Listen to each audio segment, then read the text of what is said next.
Okay, so now I'm going to return to this series on percussion generation in Reaper, and this time we're going to look at hi-hats. Starting out the whole series of cymbals with just some basic hi-hat generation tips. Now, for hi-hats and for cymbal sounds in general, it's actually a little more complicated because there are a much greater array of sounds that you can use for that kind of thing. So with this tutorial and with the next few on cymbals, it's going to be a lot more complicated and also a lot more varied and a lot more kind of subjective in terms of what you want to use, what you think, what sounds good to you, and what kind of configurations you want to use for your cymbals. But now let's start simple. Let's start off with, again, a Gaussian noise generator. So just like in the snare drum tutorial, we're going to start off with basic Gaussian noise, and then we're going to fiddle a little bit with parameters so that we have, over the course of a bar, and actually no, let's change that to just a single beat at 120, and I'll speed that up a little bit. We have Gaussian noise.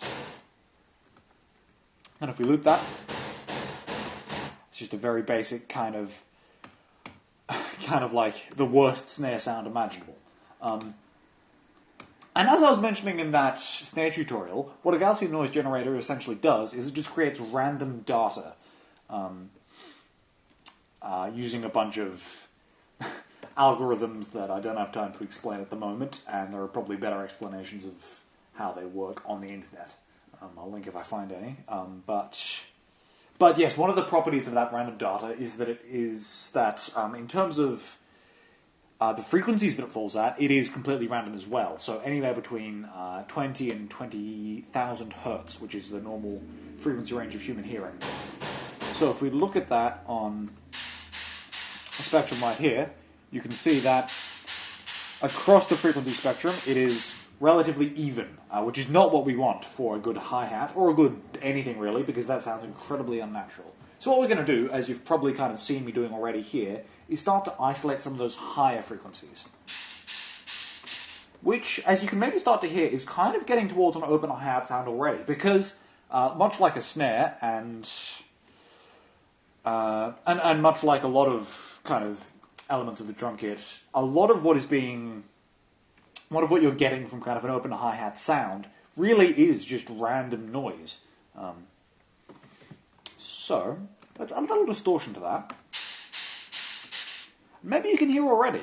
It's kind of already starting to sound like a bit of an open hi-hat. If we're not like a real open hi-hat, but like a kind of 808 style open hi-hat, or any of those old drum machines. And that's because a lot of those drum machines worked with similar kind of techniques to create those sounds, because it's very simple, obviously, on an analog machine to get just random data. So if you have random data in like a Gaussian noise generator, or any kind of, white noise, pink noise generator, it's fairly simple to just add a few little modifications to that to get it to sound quite nice as an open hi-hat.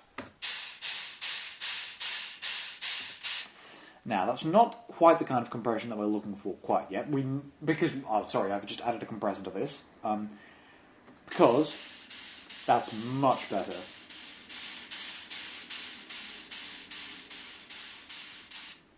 But what I'm actually going to do is I'm just going to turn the gain up a fair bit on our EQ so that we get both more distortion, because distortion is gain sensitive, and also a little more to work with in terms of our compressor here. That's really where you want to get started. So you can hear quite like that. That basically sounds already like a simple open hi-hat.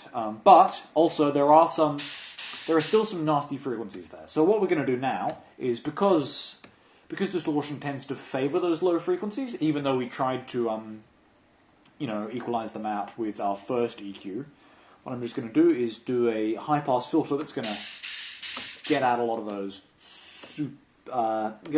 low sounds. And also another low-pass filter,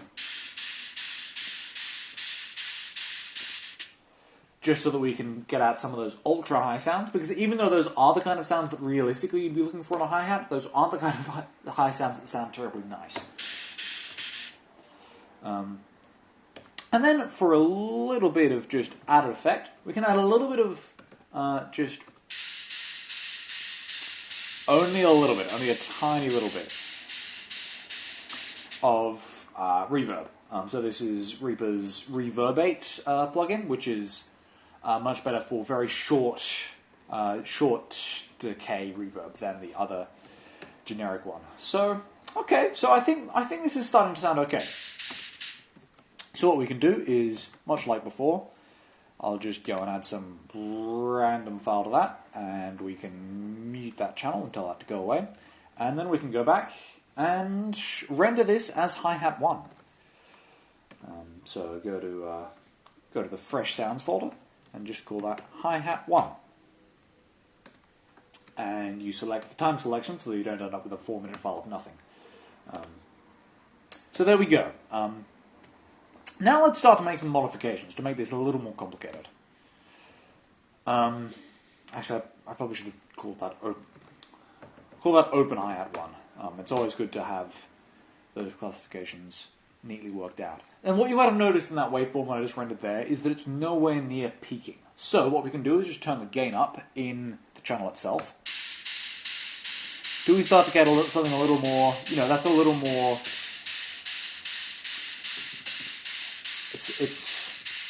It's a little more present, it's a little more there.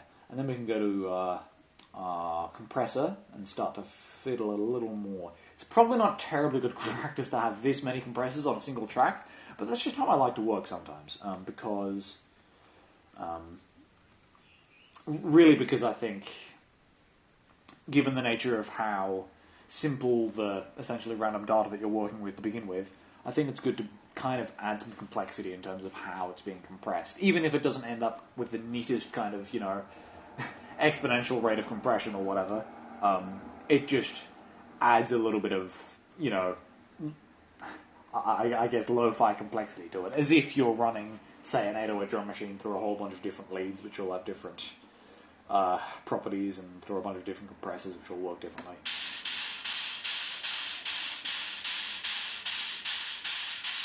Okay.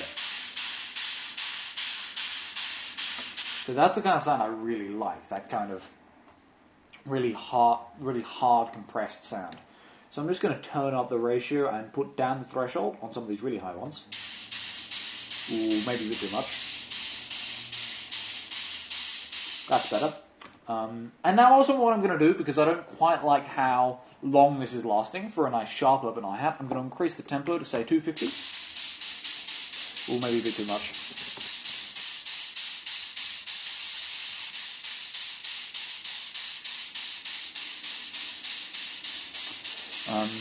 I'm not sure about that.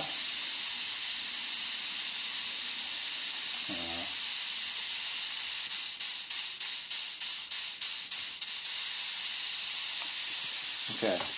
I'm going to turn it back down again because there seems to be a peculiar error going on here.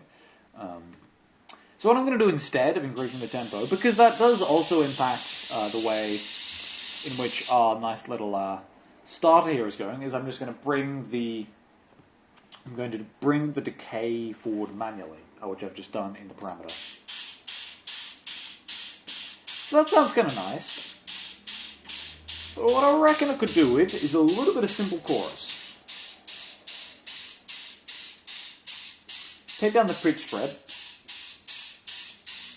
Is something that sounds alright?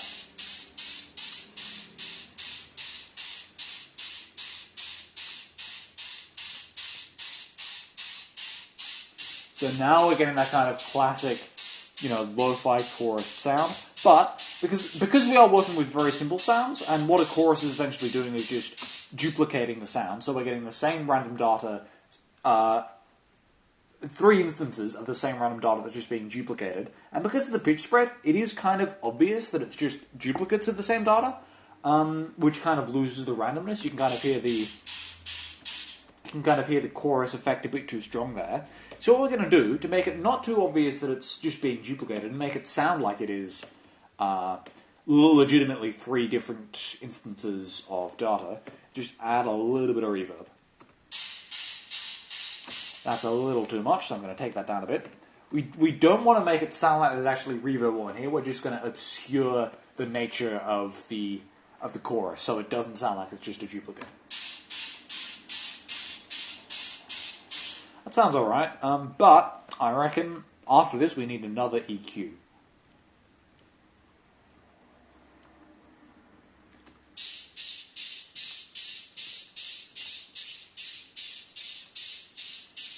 And this time what I'm going to do is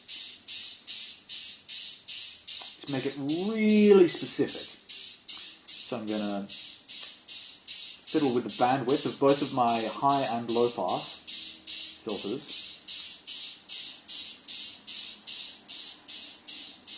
to get that really kind of harsh hissing sound. So we're working at about 7 to 8 kilohertz here, which is the kind of sound that sibilants typically are. So we're getting that really nice kind of sibilant sound from the data that we're getting from our Gaussian noise generator, which can be effective as a hi-hat if you want that kind of a little bit harsher sound. So I'm going to go ahead and call this open hi-hat 2. And as you can see, it's a lot closer to peaking here. So actually, we've got that back under control with our chorus and our reverb, because before it was peaking a little bit, which you don't want to be rendering if your channel is peaking. So just always be wary of that.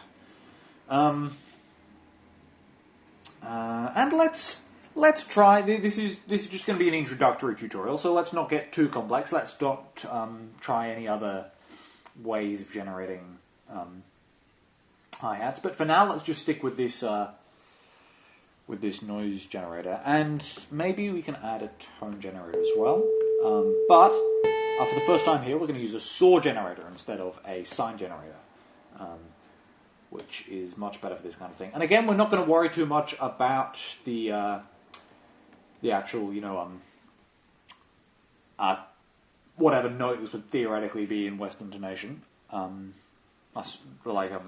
or typical tuning. We're just going to set it to some very high frequency, maybe a little very high frequency. What we're going to do for this is we are going to go into the effect itself. And I was saying earlier that Reaper is basically open source, so you can edit the parameters. And so what I'm going to do here, this is getting a little bit more complicated than normal, but that typically peaks out at, let's see what we have here. So that typically peaks out at 2 kilohertz, but I'm saying that I want a really, really high frequency, so I'm going to say, no, okay, I know you don't want me to go above 2 kilohertz, but I'm going to anyway, so I'm going to go ahead and change that in the editor itself to 10 kilohertz, and that will actually change the nature of the parameter, change what it can do. So yep, I want to reload it after editing it externally, and then I will just go ahead and replace this. And that should now go up to 10 kilohertz, which is ear-splitteringly... Oh, sounds disgusting, but that's exactly what we want. And so, yeah, then you can start working with frequencies that Reaper doesn't really want you to be working with, but you can anyway. So after that, we are just going to... we're going to go into the wet for this tone generator as well. And we're just going to copy the data from the parameter for the Gaussian noise generator, and we're going to paste it in here so that it has exactly the same trajectory in terms of when it opens and closes to the noise generator. Sorry. And then in here, so with the tone generator, we've got both a wet mix and a dry mix, which essentially all you need to remember about wet mixes and dry mixes for things that are actually synthesizing sound in themselves like the tone generator, is that wet mix is what happens before the generator starts, and dry mix is the generator itself.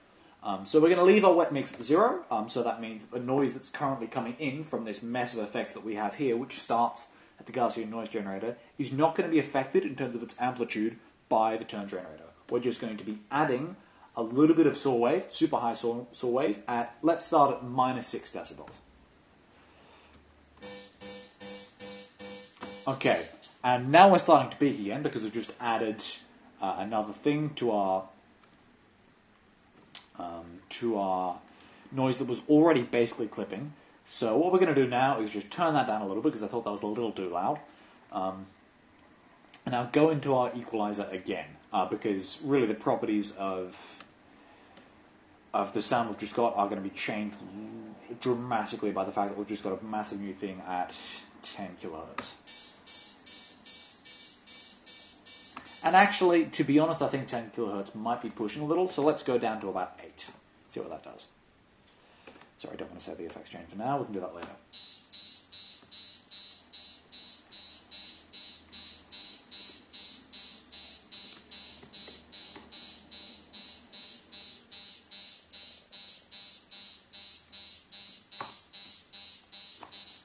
Okay. Let's do a little more fiddling. Okay, so that is really quite overpowering at the moment. So maybe we can do some.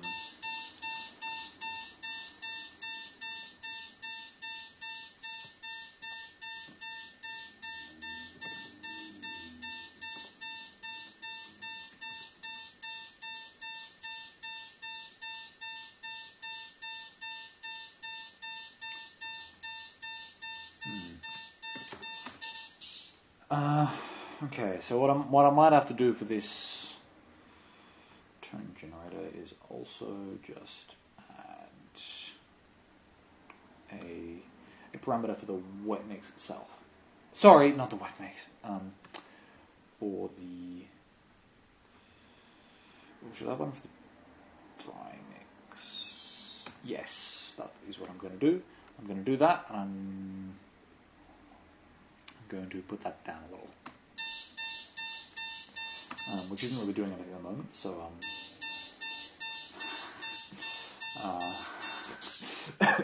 sorry, I may have messed up a little here, but that's okay. We can just go into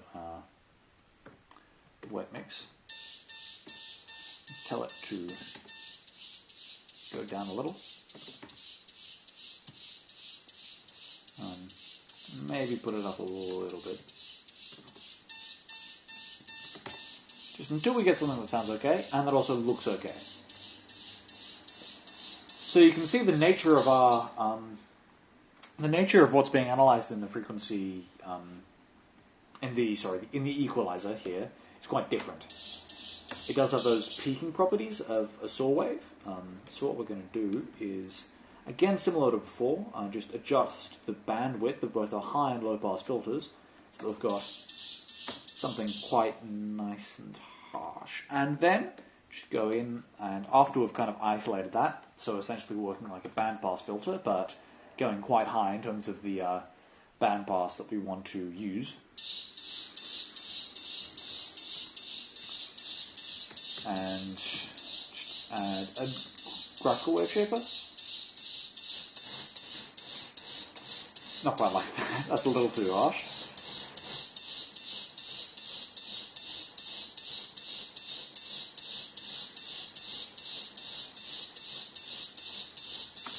So that's really quite a... what I've got now is a very harsh and very unrealistic sound. So this is kind of really 8-bit lo-fi stuff. But that will sound quite nice if in post we add a bit crush and if we also fiddle with the decay a little bit. So with open hi-hat sounds, what you really want to do is have them as long as you would possibly want them, because once you've rendered the WAV files, you can always edit them in post to sound a lot more natural and have decays that sound a lot more kind of useful and natural. And also a lot of these open hi-hat sounds. The reason I'm starting with open hi-hat sounds is that a lot of these, if you make the decay short enough, can double as closed hi-hat sounds. That's a nice way to get your hi-hat sounding really realistic. If you want to be using closed and open in pairs, is to have the closed hi-hat just be a modified version of the open hi-hat where the decay is a little shorter. Maybe you modify a few other parameters like equalization, or like a few other factors like equalization in post. And I'll be going into that a bit later, some of these further along in these tutorials, how to best sequence. Just checking that we aren't clipping at the moment, which we should be good for. How to also sequence these percussion sections. So that should hopefully go into a little bit more of how to get these hi-hat sounds, once you've got quite a few of them, sounding a lot more realistic. Because also I'm going to be talking about how to layer sounds, which if you want to use hi-hats, if you want to use rhyme cymbals, if you want to use really any kind of synthetic cymbal sounds, you need to start doing some layering. So that's just a few super basic hi-hat sounds.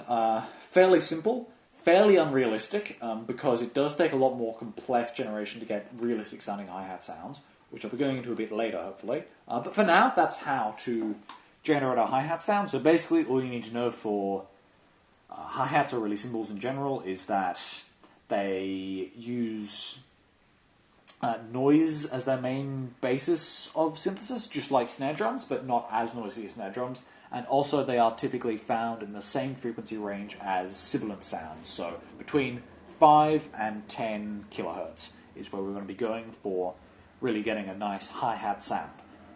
So yeah, thanks for watching this. Hopefully all this will start to make a lot more sense later on when the tutorials get a lot more laid and all these pieces of information start coming together. But I hope this has been useful for now. So yeah, thanks for watching.